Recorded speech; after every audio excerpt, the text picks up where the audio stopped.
الحمدللہ رب العالمین، الصلاۃ والسلام علی رسول اللہ صلی اللہ علیہ وسلم۔ رب اشرح لی صدری ویسر لی امری واحلل عقدۃ من لسانی یفقہوا قولی۔ سبحانک لا علم لنا الا ما علمتنا انک انت العلیم الحکیم۔ رب زدنا علما۔ ان الخیر الحدیث کتاب اللہ وخیر الہدی ہدی محمد صلی اللہ علیہ وسلم۔ آج انشاءاللہ ہماری سورہ زمر اسٹارٹ ہو رہی ہے، اور زمر جو ہے وہ ایک گروہ یا جماعتوں کو کہتے ہیں، جو اس سورہ کی آیت نمبر 71، 72، 73 میں اس کا ذکر آئے گا انشاءاللہ۔ یہ مکی صورت ہے، اور مکی صورت ہونے کی حیثیت سے اس کا مطلب ہے کہ اس میں توحید اور شرک کی بہت زیادہ مذمت ہوگی۔ مشرکین مکہ کو بہت زیادہ اس میں خطاب کیا گیا ہے۔ تو چلتے ہیں انشاءاللہ ہم اپنی سورت کی طرف۔ اعوذ باللہ السمیع العلیم من الشیطان الرجیم من حمزہ ونفخہ ونفثہ۔ بسم اللہ الرحمن الرحیم۔ تنزیل الکتاب من اللہ العزیز الحکیم۔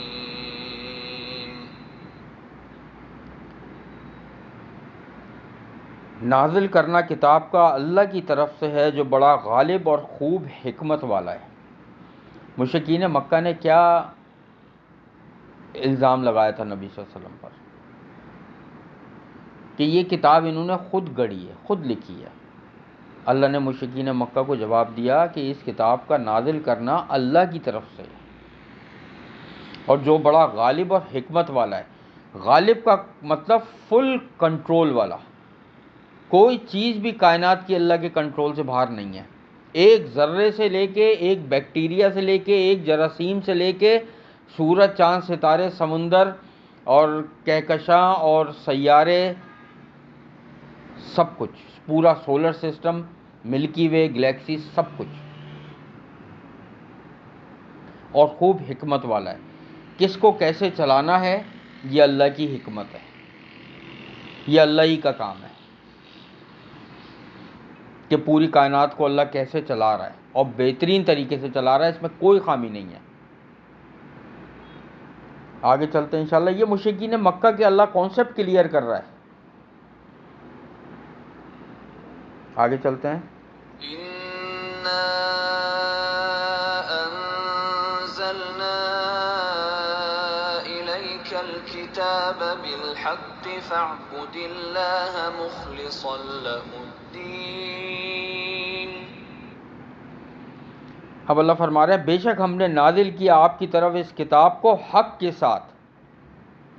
اس کتاب کو اللہ نے حق کے ساتھ، سچائی کے ساتھ نازل کیا کہ یہ اللہ ہی کی طرف سے ہے، یہ کسی اور کی طرف سے نہیں ہے۔ یہ نازل ہوئی ہے اللہ کی طرف سے، سچائی کے ساتھ۔ جو حق ہے وہ بتاتی ہے یہ کتاب کہ حق اصل میں کیا ہے۔ توحید، شرک کی مذمت کرنا، خالص اللہ پر ایمان لانا، یہ سب کچھ حق ہے۔ پھر آگے اللہ کیا فرما رہے ہیں؟ لہٰذا آپ عبادت کیجیے اللہ کی، خالص کرتے ہوئے اس کے لیے بندگی کو۔ لہٰذا نبی صلی اللہ علیہ وسلم آپ اللہ کی عبادت جو کریں وہ خالص کرتے ہوئے بندگی کو اللہ کے لیے، یعنی کہ کیا آ گئی یہاں پہ توحید؟ کون سی توحید ہے؟ ربوبیت، کہ تمام عبادتیں اللہ کے لیے خالص کرنی ہے۔ مشرکین مکہ نے کیا کیا ہوا تھا؟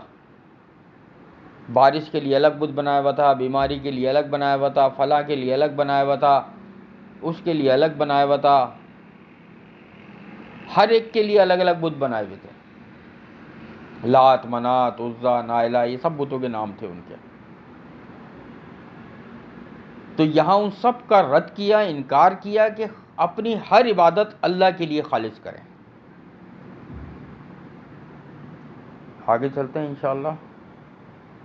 أَلَا لِلَّهِ الدِّينُ الْخَالِصُ وَالَّذِينَ اتَّخَذُوا مِن دُونِهِ أولياء ما نعبدهم إلا ليقربونا إلى الله زلفى إن الله يحكم بينهم فيما هم فيه يختلفون إن الله لا يهدي من هو كاذب كفار۔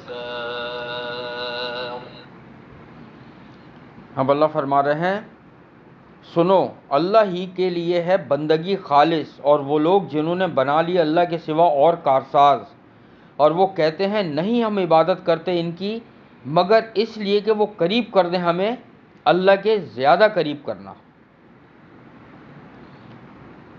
اللہ نے آگاہ کیا ہے، وارننگ دی ہے کہ تمام بندگی اللہ کے لیے خالص ہے، اور اللہ کے سوا جنہوں نے کارساز بنا لیے ہیں۔ ایک تو یہ ڈائریکٹ مشرکین مکہ سے خطاب تھا جو وہ اللہ کو چھوڑ کر بت بنائے ہوئے تھے، اور اس کے بعد ہم سے بھی خطاب ہے، آج کل کے مشرکینوں سے بھی ہے اور ہم سے بھی ہے، امت مسلمہ سے، جو لوگ مسلمان ہونے کے باوجود یہ سوچتے ہیں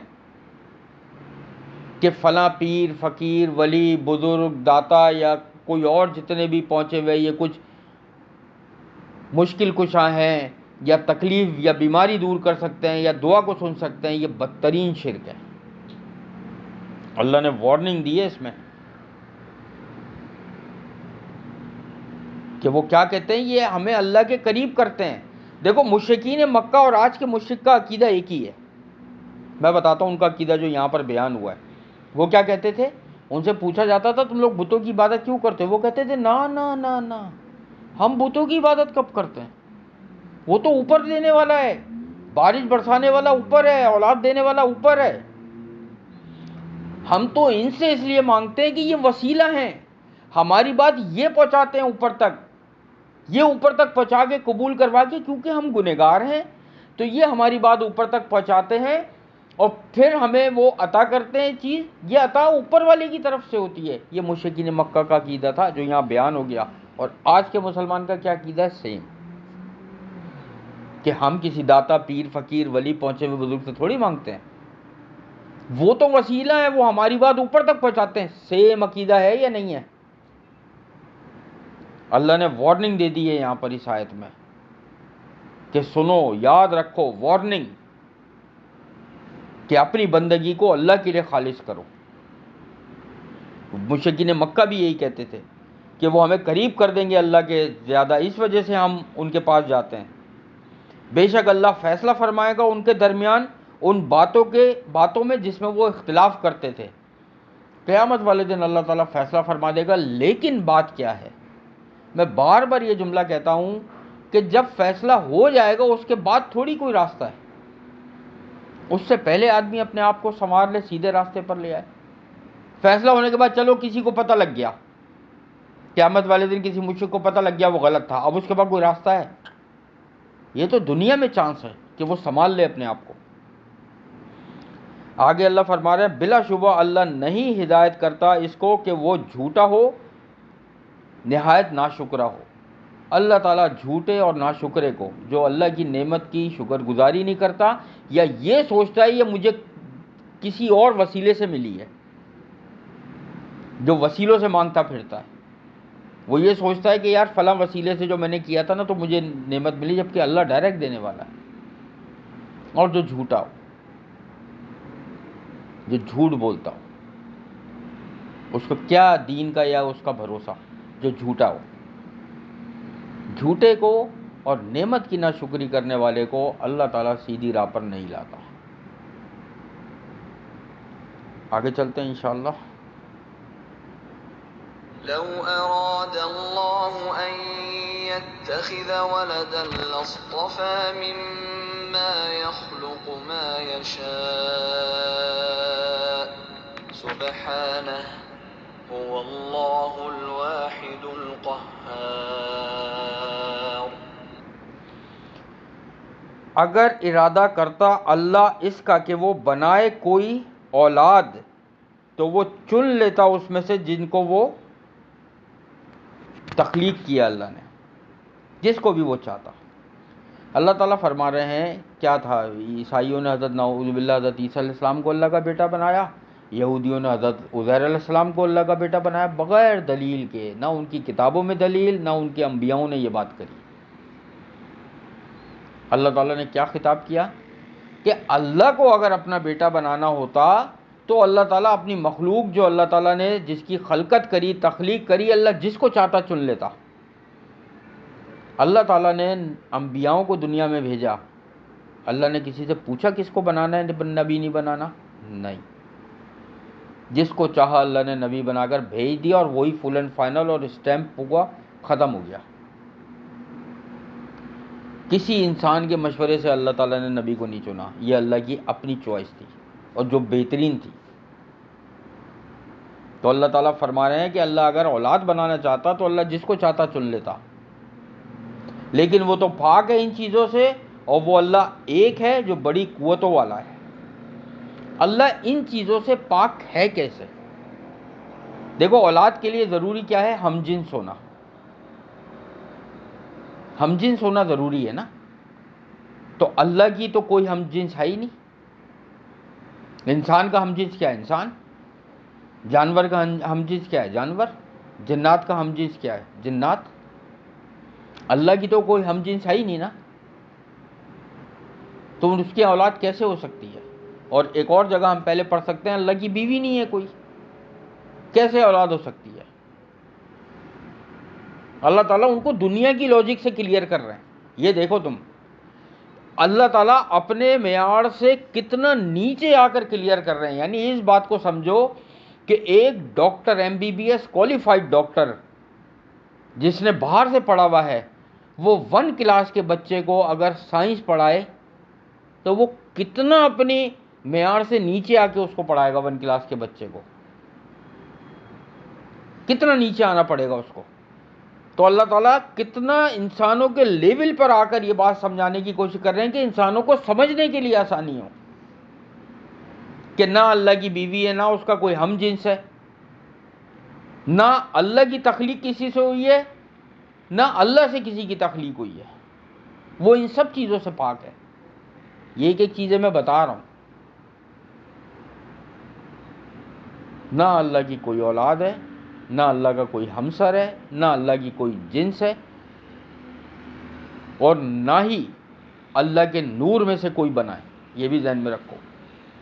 یہ جو لوگ کہتے ہیں نا نعوذ باللہ نبی صلی اللہ علیہ وسلم کو نور من نور اللہ، اللہ کے نور میں سے، انتہائی غلط ہے۔ پورا قرآن بھرا پڑا ہوا ہے کہ نبی انسان تھے۔ سورہ کہف میں تو واضح طور پہ اللہ تعالیٰ نے فرما دیا کہ آپ کہہ دیجئے میں تو انسان ہوں تمہارے جیسا۔ اللہ ان چیزوں سے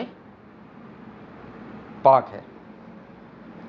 ایک آیت انشاءاللہ اس کی اور لے لیتے ہیں، چلتے ہیں اگلی آیت کی طرف۔ خلق السماوات والأرض بالحق يكور الليل على النهار ويكور النهار على الليل وسخر الشمس والقمر كل يجري لأجل مسمى ألا هو العزيز الغفار۔ اب اللہ تعالیٰ فرما رہے ہیں اس نے تخلیق کیا آسمانوں کو اور زمین کو حق کے ساتھ۔ آسمانوں اور زمین کی تخلیق اس نے سچائی کے ساتھ، حق کے ساتھ کری۔ کوئی اس میں کمی بیشی، کوئی نقص کچھ بھی نہیں ہے۔ جو اللہ نے آسمان اور زمین کی تخلیق کری وہ ٹاپ کلاس ہے، بالکل اس سے اچھی تخلیق نہیں ہو سکتی تھی۔ وہ لپیٹتا ہے رات کو دن پر اور وہ لپیٹتا ہے دن کو رات پر۔ دیکھو کیسے آہستہ آہستہ دن آتا ہے اور رات گزرتی ہے، اور کیسے آہستہ آہستہ رات آتی ہے اور دن گزرتا ہے، ایک دم نہیں ہوتا۔ ہمارے یہاں لائٹوں کا کیا سسٹم ہے، میں اس کی مثال ایک دوں گا تاکہ تم لوگوں کو سمجھنے میں آسانی ہو، کہ رات میں کوئی باہر سے گھر میں آئے اور اندھیرا ہو، ٹھک کر کے لائٹ جلاتا ہے، ایک دم روشنی ہو جاتی ہے نا۔ اللہ کا سسٹم ایسا نہیں ہے۔ آہستہ آہستہ سورج ڈوب رہا ہوتا ہے اور آہستہ آہستہ رات آ رہی ہوتی ہے۔ کتنے آرام سے وہ ایک سائیکل چلتا ہے کہ نہ آنکھوں پہ بھاری، نہ صحت پہ بھاری، نہ انسان کی عقل پہ بھاری. اور یہ تو ایک دم روشنی کا ہو جانا ہوتا ہے نا، یہ ہر طریقے سے نقصان دہ سائنٹیفکلی. تو اللہ تعالیٰ دن کو رات پر لپیٹتا ہے اور پھر رات کو دن پر لپیٹتا ہے، اور یہ سرکل چلتا رہے گا یہاں تک کہ ایک وعدے کا وقت نہ آ جائے، وہ جس کا وعدہ اللہ نے کیا. اس نے کام پر لگا دیا سورج اور چاند کو، ہر ایک چل رہا ہے ایک مقرر وقت تک. اللہ تعالیٰ نے سورج، چاند، ستارے، سیارے، دن رات ہر ایک کو اپنے کام پہ لگایا ہوا ہے. اس پورے کائنات کی کوئی چیز بھی اسٹل نہیں ہے، یہ ذہن میں رکھنا.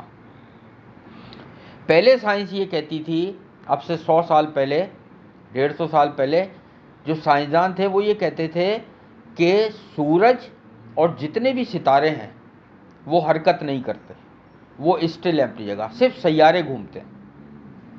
ابھی جو لیٹسٹ سائنس کی تحقیق آئی ہے، جب انہوں نے بڑے بڑے جو ٹیلیسکوپ سے جب یونیورس کا مشاہدہ کیا، سیٹلائٹ باہر بھیجے دنیا سے اور مریخ تک پہنچنے کی کوشش کر رہے ہیں، تو سائنس نے یہ دیکھا کہ دنیا کی ہر چیز، کائنات کی ہر چیز موو کر رہی ہے، سورج بھی موو کر رہا ہے. دیکھو سائنس غلط ہو گئی. اب سائنس کو مجبوراً جب انہوں نے تحقیق کری تو یہ بات ماننی پڑی کہ جو قرآن میں آتا ہے کہ اللہ تعالیٰ نے ہر ایک کو اپنے کام پر لگایا ہوا ہے. قرآن میں کوئی جھول نہیں ہے. میں جبھی تو کہتا ہوں قرآن انتہائی ایڈوانس سائنس ہے. سائنس ابھی تک اس لیول پہ پہنچ ہی نہیں پائی ہے. پھر اللہ کیا فرمانا ہے؟ سنو، وہ بڑا غالب اور خوب بخشنے والا ہے، وہ پوری کائنات کو کنٹرول کرنے والا ہے، ہر چیز کو کنٹرول کرنے والا ہے کائنات کی، اس زمین کو نہیں، گلیکسیز کو. گلیکسیز پہ جو کچھ ہو رہا ہے ہمیں نہیں پتا وہاں کوئی مخلوق ہے یا نہیں ہے، اللہ بہتر جانتا ہے، واللہ العالم. اللہ اس کو بھی کنٹرول کرنے والا ہے اور بخشنے والا ہے. جو خطائیں ہو جائیں، غلطیاں ہو جائیں، گناہ ہو جائیں، اللہ معاف کرنے والا ہے. آدمی توبہ کر لے.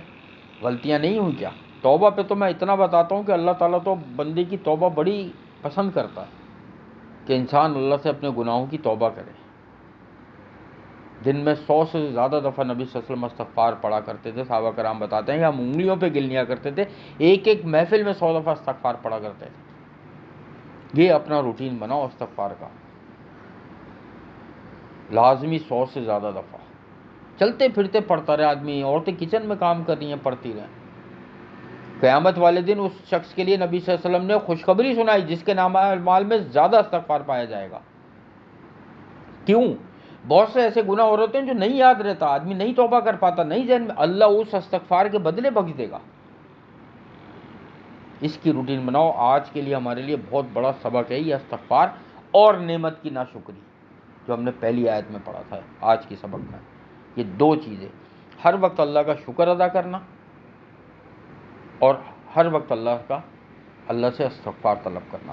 اللہ تعالیٰ سے دعا ہے اللہ تعالیٰ ہمیں اپنے شکر گزار اور عبادت گزار بندوں میں شامل کرے اور ہمیں زیادہ سے زیادہ توبہ کرنے کی توفیق عطا فرمائے. قرآن کو ہمارے دلوں کے لیے بہار اور ہدایت بنا دے، نماز کو ہماری آنکھوں کی ٹھنڈک بنا دے، ہمارے گھروں میں، رزق میں، علم میں اور عمل میں برکتیں عطا فرما دے. ہم سب کی تمام مشکلات، پریشانیوں اور بیماریوں کو دور فرما دے. ہمارے تمام معاملات کو اللہ تعالیٰ سنوار دے اور اس میں خیر و برکت اور بھلائیاں عطا کر دے. رب ارحمہما کما ربیانی صغیرا. اللہم انی اعوذ بک من زوال نعمتک وتحویل عافیتک وفجاءۃ نقمتک وجمیع سخطک. اللہم انا نسألک الہدی والتقی والعفاف والغنی. رب انی لما انزلت الی من خیر فقیر. اللہم انا نسألک الجنۃ الفردوس وقنا عذاب النار. اللہم انا نسألک الجنۃ الفردوس وقنا عذاب النار. اللہم انا نسألک الجنۃ الفردوس وقنا عذاب النار. ربنا تقبل منا انک انت السمیع العلیم وتب علینا انک انت التواب الرحیم. سبحان اللہ عما یصفون وسلام علی المرسلین والحمد للہ رب العالمین.